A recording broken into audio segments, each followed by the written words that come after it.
In the crisp autumn of 2024, 17-year-old Caleb set out for a solo hike in the Adirondack Mountains, craving solitude after a year of personal struggles. He'd grown up exploring these trails with his late grandfather, who taught him to navigate by the stars and trust his instincts. His goal was a secluded ridge with a sweeping view of the valley, a spot his grandfather called the heart of the mountains. Armed with a lightweight pack and his grandfather's old compass, Caleb felt confident despite the solitude. As he set up his lean-to that evening, the forest was alive with the usual sounds: crickets, rustling leaves, and distant owls. But as night deepened, Caleb noticed a faint glow bobbing through the trees, like a lantern held by an unseen hand. Thinking it might be another hiker, he called out, his voice echoing in the stillness. The glow vanished instantly, leaving only darkness. Shrugging it off, he crawled into his sleeping bag, but hours later, the light reappeared, closer now, weaving erratically through the pines. Its warm, amber hue was oddly inviting, despite the chill it sent down his spine. Curiosity overpowered caution, and Caleb grabbed his flashlight to follow the glow. It led him through dense underbrush to a clearing he didn't recognize, where a dilapidated cabin stood, its windows boarded and roof sagging. The glow hovered near the door, pulsing faintly, then blinked out. Against his better judgment, Caleb pushed the creaking door open and stepped inside. The air was thick with mildew and the faint metallic tang of rust. His flashlight revealed a cluttered interior: rotted furniture, scattered papers, and, on a dusty table, a rusted lantern, unlit but warm to the touch. As he picked it up, the door slammed shut with a force that rattled the walls. A low hum filled the cabin, growing into a vibration that shook the floor. The lantern flared to life, casting flickering shadows that twisted into shapes. Faces pressed against the walls, their mouths moving in silent screams. Their eyes, hollow and desperate, locked onto Caleb. He stumbled back, heart pounding, as the hum became a chorus of whispers, pleading in a language he couldn't understand. Dropping the lantern, he bolted for the door, which now stood open, and ran blindly into the forest. The hum chased him, growing louder with every step. Branches clawed at his face as he crashed through the underbrush, his flashlight flickering. He collapsed near a stream, gasping as the hum faded. At dawn, he retraced his steps, but the cabin was gone, replaced by an empty clearing. Shaken, he made it back to town and shared his story at the general store. An old man, his hands trembling, said the ridge was cursed, a place where lost hikers were lured by a light that claimed them. He spoke of others who'd seen the lantern, never returning the same. Caleb's compass, a family heirloom, stopped working that day, its needle spinning aimlessly. He still checks his photos from the trip, dreading the moment he might see that amber glow in the background.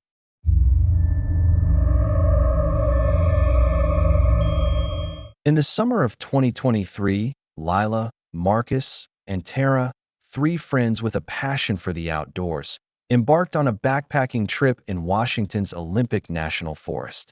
They were no strangers to the wilderness, having tackled challenging trails across the Pacific Northwest. Their destination was a remote lake nestled deep in the forest, accessible only by a faint, unmarked trail known to few.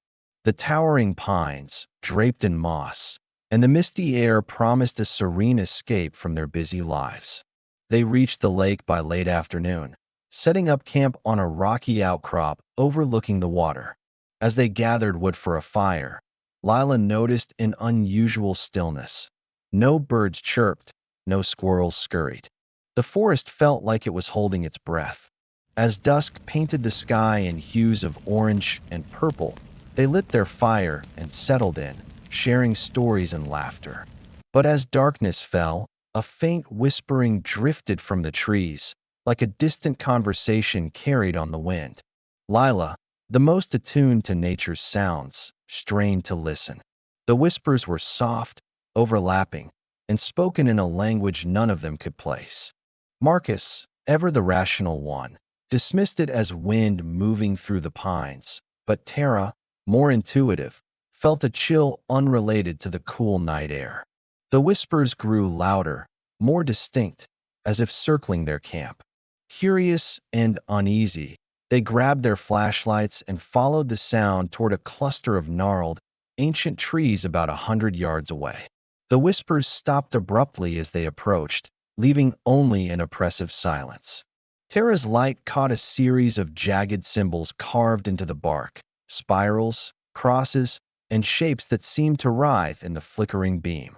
They weren't weathered, suggesting someone had etched them recently. Before they could investigate further, a branch snapped sharply behind them. They spun around, hearts racing, but the forest was empty. Back at camp, the whispers resumed, now accompanied by faint footsteps crunching in the underbrush.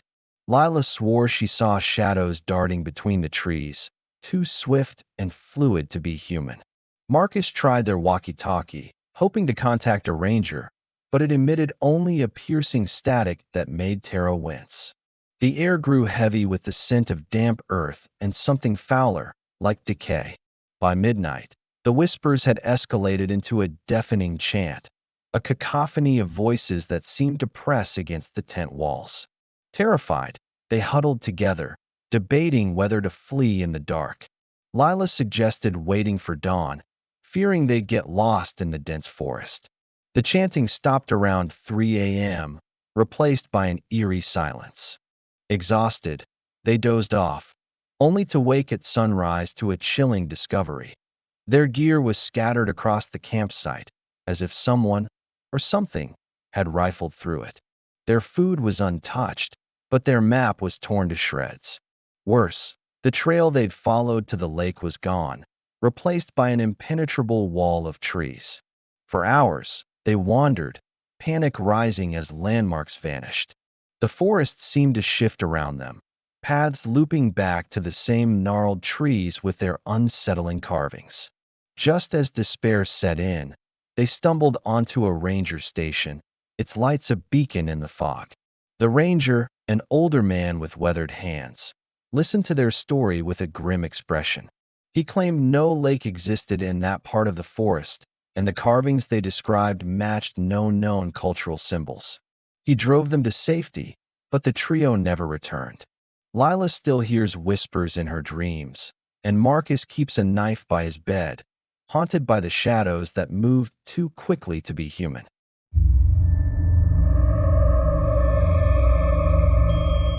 In July 2025, Aisha, a seasoned photographer, traveled to Germany's Black Forest to capture its haunting beauty for a magazine feature. Accompanied by Klaus, a local guide with decades of experience, she planned a 3-day trek to photograph remote glades and ancient ruins. The forest's dense canopy and twisting trails were perfect for her vision of capturing nature's raw, mythic essence. Klaus, a quiet man with a deep respect for the forest, warned her to stay on marked paths, citing old stories of wanderers who never returned. On their second day, as they paused to photograph a crumbling stone bridge, Aisha spotted a narrow path branching off the main trail. It was lined with smooth, moss-covered stones, arranged with an unsettling precision. Klaus hesitated, insisting they avoid unmapped routes, but Aisha's curiosity won out. The path felt ancient, untouched by modern hikers, and she convinced him to explore it for a few shots. It led to a clearing dominated by a circle of massive stones, each as tall as a person, arranged like a crude amphitheater. In the center stood a weathered statue, its features eroded but faintly human, with hollow eyes that seemed to track their movements. Aisha snapped photos, entranced by the scene, while Klaus grew visibly anxious.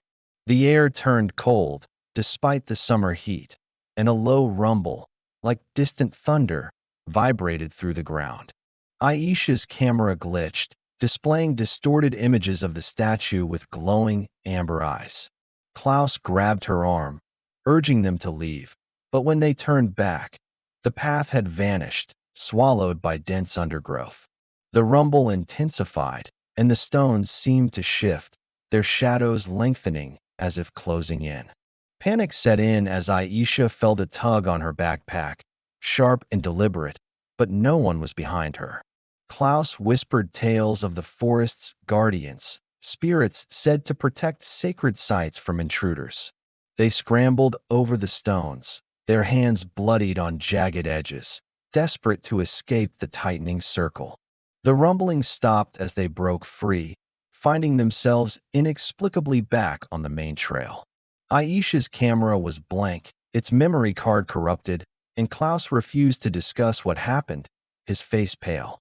Back in town, Aisha sought answers from locals.